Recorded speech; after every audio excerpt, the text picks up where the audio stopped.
नमस्कार SYBNA विद्यार्थी मित्रों। आज हम कविता के सोपान में क नाम का जो मुद्दा है, जिसके कवि हैं उदय प्रकाश, जिन्होंने 3 कविताएं कविता के सोपान में दी हैं। नींव की ईंट हो तुम दीदी, तानाशाह की खोज एवं महाजनों येन गतः। आज इन 3 काव्य में से उनकी प्रथम काव्य नींव की ईंट हो तुम दीदी, इसका भावार्थ करेंगे हम।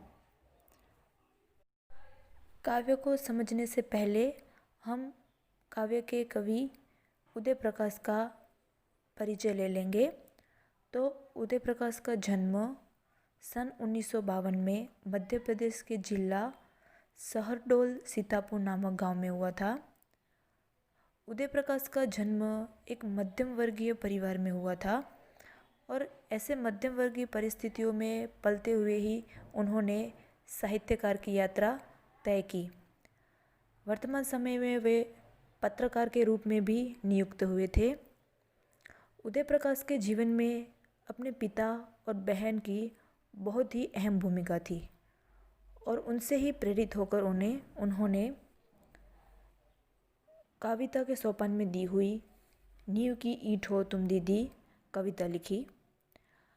उदय प्रकाश के जीवन में रिश्तों की अहम भूमिका है।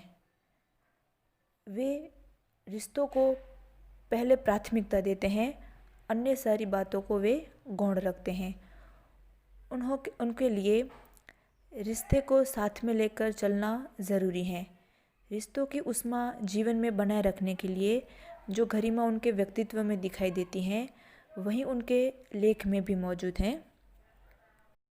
महानगरीय परिवेश में लोगों की रिश्ते के प्रति जो चिढ़ होती है, उनसे उदय प्रकाश सदैव दूर रहे हैं एवं राजनीति और व्यवस्था के खिलाफ भी वे हमेशा सीना ताने खड़े दिखाई देते हैं।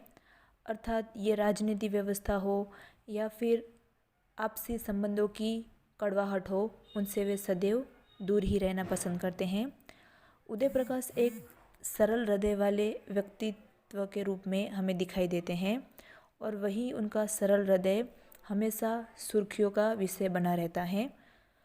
उदय प्रकाश के अब तक 3 काव्य संग्रह प्रकाशित हो चुके हैं, जिनमें से उनका पहला काव्य संग्रह है सुनो कारीगर, दूसरा काव्य संग्रह है अबूतर कबूतर और तीसरा काव्य संग्रह है रात में हारमोनियम।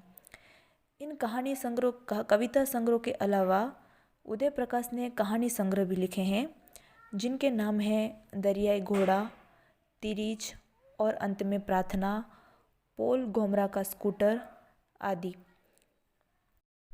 तो चलो मित्रों, अब हम उदय प्रकाश की प्रथम कविता नींव की ईंट हो तुम दीदी, उसका भावार्थ करेंगे। तो चलो अब हम काव्य की पंक्तियों का पठन करेंगे कि पीपल होती तुम पीपल दीदी, पिछवाड़े का तो तुम्हारी खूब घनी हरी टहनियों में हारिल हम बसेरा लेते। अब यहाँ पे काव्य नायक उदय प्रकाश ने अपनी बड़ी बहन के प्रति उनके मन में जो स्नेह और प्रेम है, उसका भाव यहाँ पे प्रकट होता है। काव्य नायक ने यहाँ इन पंक्तियों में अपनी बड़ी बहन की तुलना पीपल के पेड़ से की हैं। अब काव्य नायक ने यहाँ पे अपनी बहन को पीपल के समान क्यों कहा है? क्योंकि पीपल का पेड़ कैसा होता है, तो एकदम घना हरा एवं दूसरों को ठंडी हवा देने वाला होता है। इसी प्रकार कवि ने भी यहाँ अपनी बहन को पीपल जैसा कहा है। जिस प्रकार पीपल का पेड़ है वो घनी हरी छाँव देता है, जिसमें कभी धूप नहीं लगती, वैसे ही कवि ने यहाँ अपनी बहन को सुख देने वाली कहा है, अर्थात छाँव देने वाली, जिसमें कभी धूप नहीं लगती। अर्थात कवि की नज़र में उनकी बहन उन्हें हमेशा सुख ही प्रदान करती हैं, दुख में दुख की आंच तक आने नहीं देती।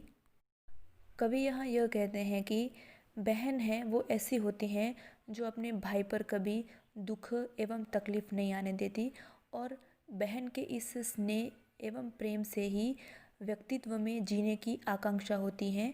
काव्य नायक की बहन भी बहन का भी एक रूप हमें ऐसा देखने को मिलता है कि कवि यदि उनके पास आ भी जाए, कवि के पास यदि कोई दुख आ जाए तो भी उनकी बहन उस दुख को बड़े आसानी से दूर करती हैं। अगर दूसरे शब्दों में कहें तो कवि के आसपास कोई दुख आने ही नहीं देती हैं उनकी बहन। ये ऐसा एक व्यक्तित्व उनकी बहन का देखने को मिलता है। काव्य नायक का जीवन है वह बड़ी ही कठिनाइयों से गुजरा है। इस प्रकार कवि ने अपनी बहन को पीपल कहकर उनकी गरिमा और बढ़ा दी है। और दूसरे पंक्तियों में कहा है कि हारिल हम बसेरा लेते। हारिल एक पक्षी का नाम है जो कवि ने यहाँ खुद को हारिल के समान कहा है, यानी कि अपनी दीदी को पीपल के पेड़ के समान और खुद को हारिल कहा है। अब हम काव्य की अगली पंक्तियाँ देखेंगे कि हारिल होते हैं हमारी ही तरह, घोंसले नहीं बनाते कहीं, बसते नहीं कभी, दूर पहाड़ों से आते हैं, दूर जंगलों को उड़ जाते। अब यहाँ पे कवि ने हारिल पक्षियों का उल्लेख किया है। हारिल पक्षी हैं वह ऐसे पक्षी हैं जो कहीं अपने घोंसले नहीं बनाते, और अगर बनाते हैं तो वो केवल पीपल या फिर बरगद के पेड़ पर ही अपने घोंसले बनाते हैं, अन्यथा वे अपने घोंसले नहीं बनाते। तो कवि ने यहाँ कहा है कि अगर हम हारिल होते तो पीपल के पेड़ पर हमारा घोंसला बनाते। एक जगह वो नहीं रुकते हैं, वो दूर पहाड़ों से आते हैं और दूर जंगलों में चले जाते हैं। इस प्रकार कवि ने यहाँ कहा है कि दीदी अगर हम हारिल पक्षी होते तो तुम्हारी पीपल की ठंडी छाया में थोड़ा सा सुख लेने के लिए या फिर स्नेह लेने के लिए हम आते, और फिर ये सुख और स्नेह लेके हम फिर वापस उड़ जाते। फिर अगली पंक्तियाँ कह रही हैं कि पीपल की छाह तुम्हारी तरह ही ठंडी होती है दोपहर को। अब दोपहर की ऐसी धकधकती गर्मी में यदि हमें पीपल की कहीं पे छाया मिल जाए या पीपल के पेड़ का कहीं पे सहारा मिल जाए तो बात ही कुछ और होती है। उसी तरह कवि ने भी कहा है कि यदि दोपहर की तपती धूप में यानी कि दुख में अगर तुम्हारी कहीं से भी हमें छाया मिल जाए तो हम वहाँ पे थोड़ी देर के लिए बसना चाहेंगे, हम वहाँ पे थोड़ी देर के लिए बसेरा लेंगे। इस तरह काव्य नायक ने यहाँ पे अपनी दीदी को पीपल की छाया यानी कि सुख में साथ देने वाली कहा है, और ठंडी हवा यानी कि प्रेम और स्नेह करने वाली दीदी के रूप में माना है। चलो अब हम आगे की पंक्तियाँ देखेंगे तो डिबरी थी तुम दीदी हमारे बचपन की, आचार का तलछट तेल अपनी कपास की बाती में सोख कर जलती रही। अब उदय प्रकाश ने अपनी बहन को यहाँ पे डिबरी के नाम से संबोधन किया है। डिबरी अर्थात जलने वाला दिया यानी कि मिट्टी के तेल से जलने वाला दिया। अब काव्य नायक ने यहाँ अपनी बहन को मिट्टी के तेल से जलने वाला दिया कहा है। अब दिए का काम क्या होता है तो अंधेरे में प्रकाश का काम करना। उसी प्रकार काव्य नायक ने भी यहाँ अपनी बहन को अंधेरे अर्थात दुख में उनके साथ देने वाली यानी कि अंधेरे में प्रकाश फैलाने वाली के रूप में बताया है। अर्थात लेखक पर जब जब दुख आए तब उसकी दीदी उसकी ढाल बनकर खड़ी रहती हैं। जिस प्रकार अंधेरे में दिया रोशनी फैलाता है, उसी प्रकार काव्य नायक की बहन ने भी दुख में हमेशा काव्य नायक का साथ दिया, सुख दुख में वे उसकी ढाल बनकर खड़ी रहती हैं।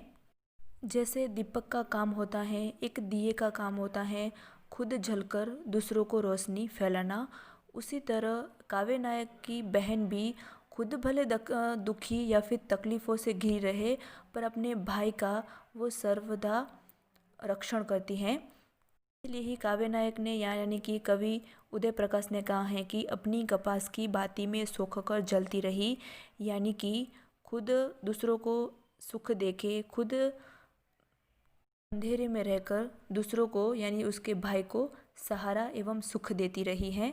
फिर आगे की पंक्तियां हैं कि हमने सीखे थे पहले पहल अक्सर, सुने थे अनुभवों से भरे किस्से, तुम्हारी ही उजली सांस के स्पर्श में जलती रही तुम, तुम्हारा धुआं सोखती रही घर की घुंगी दीवारें, छप्पर के तिनके तिनके धुंधले होते गए और तुम्हारी थोड़ी सी कठिन रोशनी में हम बड़े होते गए। काव्य नायक ने यहाँ अंतिम पंक्ति कही है कि तुम्हारी कठिन रोशनी में हम बड़े होते गए। तो इससे हम ये अंदाज़ा लगा सकते हैं कि काव्य नायक यानी कि कवि की माता की जब वो छोटे होंगे तभी उसकी मृत्यु हो गई होगी, और तब से कवि के बचपन से लेकर जब बड़े हो गए तभी तक उसकी दीदी ने यानी कि उसकी बड़ी बहन ने कवि को एक माँ की तरह संभाला है। इसीलिए ही कवि ने कहा है कि हमने सीखे थे पहले पहल अक्सर, यानी कि जब वो छोटे थे और छोटे से लेकर बड़े तक जीवन के सभी सुख दुख सभी अनुभव उनको अपनी दीदी के पास से ही सीखने को मिले हैं। अब ये बातें हम जानकर इतना तो समझ सकते हैं कि काव्य नायक के जीवन में अपनी बहन का कितना बड़ा योगदान है। वो उनके योगदान को कभी भी नहीं भुला सकते। वो लेखक के रिश्ते में बहन है, लेकिन वो उसकी माँ बन के उसका काव्य नायक का उसकी बहन ख्याल रख रही हैं। इसलिए ही कवि ने उनको कभी पीपल की महिमा दी है तो कभी जलते हुए दीपक की महिला देकर उनका हौसला बढ़ाया है। कवि ने आगे का क्या कहा है तो चलो देखते हैं कि नदी होती दीदी तो हम मछलियाँ बनकर किसी चमकदार लहर की उछाह में छुपते, कभी कभी बूंद लेते सिपी बन किनारों पर चमकते तुम ही रेत में। अब कवि ने यहाँ अपनी दीदी को एक और महिमा दी है, यानी कि पहले उनको पीपल का माध्यम बनाया, दीदी को पीपल से सराहा, फिर उन्होंने अपनी दीदी को ढिबरी की महिमा दी। अब कवि अपनी दीदी को नदी कहते हैं कि अगर तुम नदी होती तो हम उसमें मछलियाँ बनकर खेलते, यानी कि जैसे मछलियाँ होती हैं वो पानी के बिना नहीं रह सकती, वैसे ही कवि यहाँ कहना चाहता है कि हम भी मछलियों की तरह हैं जो अपनी दीदी से दूर नहीं रह सकते। फिर पानी की लहरों में जैसे मछलियाँ खेलती हैं वैसे ही हम तुम्हारे आंचल में मछलियों की तरह खेलते। इस प्रकार कवि ने यहाँ अपनी बहन को मछली, जिसमें कवि अपनी बहन रूपी नदी के समान खेलेंगे।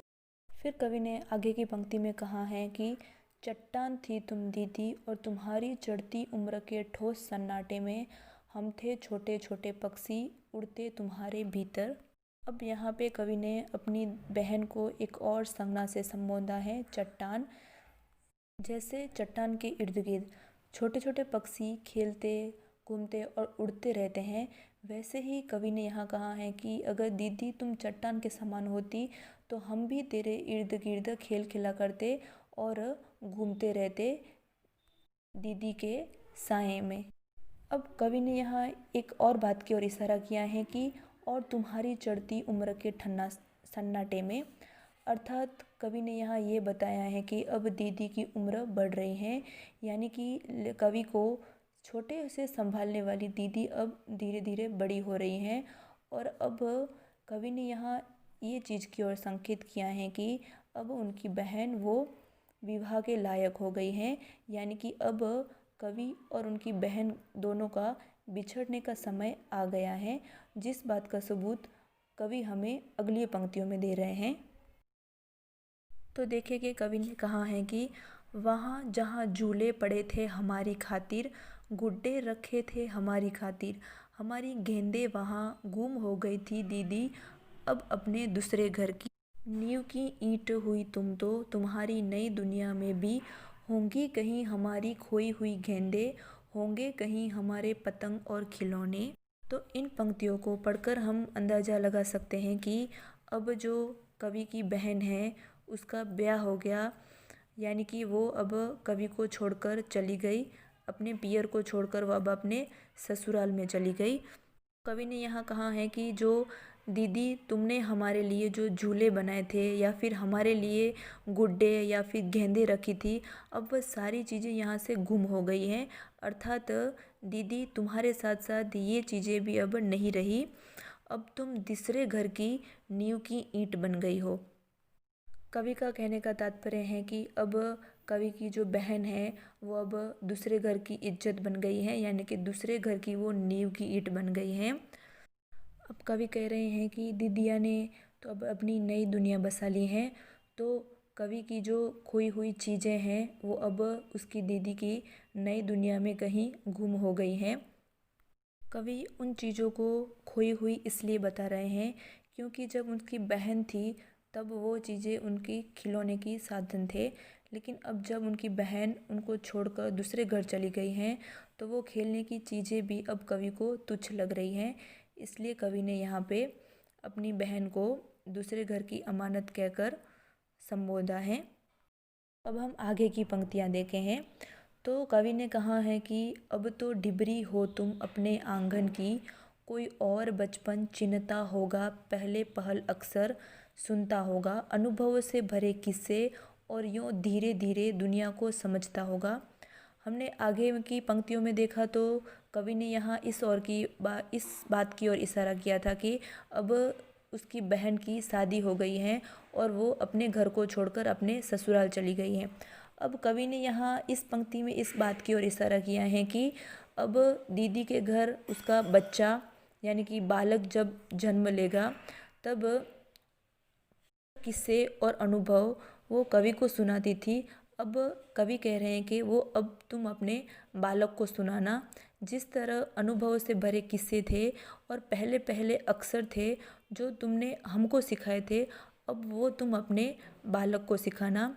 जिस तरह दीदी हमारे घर के यानी कि उसके मायके की ढिबरी थी, अब तुम अपने ससुराल की ढिबरी बनना।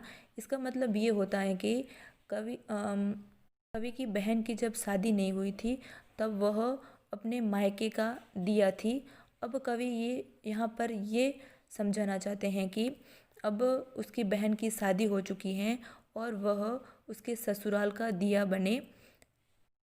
इस प्रकार कवि ने इस बात की ओर इशारा भी किया है कि अब उनकी बहन की ज़िंदगी में और भी जिम्मेदारियां बढ़ गई हैं। पहले वह सिर्फ एक बहन थी और बेटी थी, लेकिन अब वह उसकी शादी हो गई तो वो पत्नी भी बन गई। और इस पंक्तियों में तो कवि ये भी बता रहे हैं कि अब वो माँ भी बन गई हैं, यानी कि उसकी दीदी की जिम्मेदारियां और भी बढ़ गई हैं। अब आगे की पंक्तियों का पठन करें तो हमारा क्या है दीदियारी हारिल हैं हम तो, आएंगे बरस दो बरस में कभी, दो चार दिन मेहमान सा ठहर कर फिर उड़ लेंगे। अब इन पंक्तियों में कवि का जो दुख है वो साफ साफ झलकता है। कवि ने यहाँ इन पंक्तियों के द्वारा अपनी मार्मिकता यानी कि दुखता का प्रकट किया है। दुख को प्रकट करते हुए कवि ने यहाँ कहा है कि दीदिया हम तो हारिल हैं, यानी कि हारिल पक्षी की वापस कवि ने यहाँ उपमा दी है कि हारिल नाम के पक्षी होते हैं वो कहीं एक जगह नहीं ठहरते, वह अपना घोंसला कहीं एक जगह ही स्थिर नहीं रखते, वे तो उड़ते ही रहते हैं। कभी यहाँ अपना घोंसला बनाएंगे तो कभी दूसरे जगह अपना घोंसला बनाएंगे। इस प्रकार वो कभी स्थिर नहीं बैठ सकते।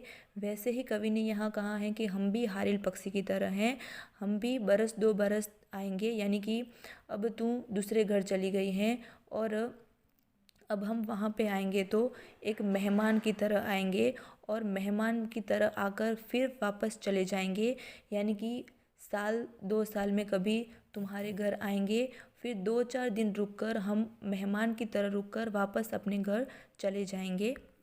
इस प्रकार इन पंक्तियों के माध्यम से कवि का जो दुख है वो साफ साफ झलकता है अपनी बहन से दूर होने का। फिर आगे की पंक्तियों में कवि ने कहा है कि घोंसले नहीं बनाए हमने, बसे नहीं आज तक, कठिन है हमारा जीवन भी तुम्हारी ही तरह। अब काव्य नायक हैं वह स्वयं को यहाँ पर अकेला और दुखी महसूस करते हैं क्योंकि वह अपनी बहन के घर बार बार जा भी नहीं सकते क्योंकि बहन की भी जिम्मेदारियाँ बढ़ गई हैं। वह अब किसी और की बेटी यानी कि बहू और पत्नी बन चुकी हैं, तो वहाँ पे बार बार जाना भी ठीक नहीं समझा जा सकता। इसलिए कवि ने यहाँ पे ये कहा है कि हमने घोंसले नहीं बनाए आज तक, हमारा भी जीवन कठिन है तुम्हारी तरह, यानी कि अब उसकी दीदी की जिम्मेदारियां भी बढ़ गई हैं, यानी अब की बहन का जीवन और भी ज़्यादा कठिन हो गया है। इस प्रकार कवि हैं वो अपनी बहन को कोई भी दुख देना नहीं चाहते और वो अपनी बहन से दूर हो गए हैं, इस बात से भी खुद स्वयं दुखी हैं। इस बात का पता हमें इन पंक्तियों के माध्यम से चलता है। हमने संपूर्ण कविता को पढ़ा तो हमें ये ज्ञात हुआ कि कवि ने यहाँ पर मानवीय संबंधों का उल्लेख किया है।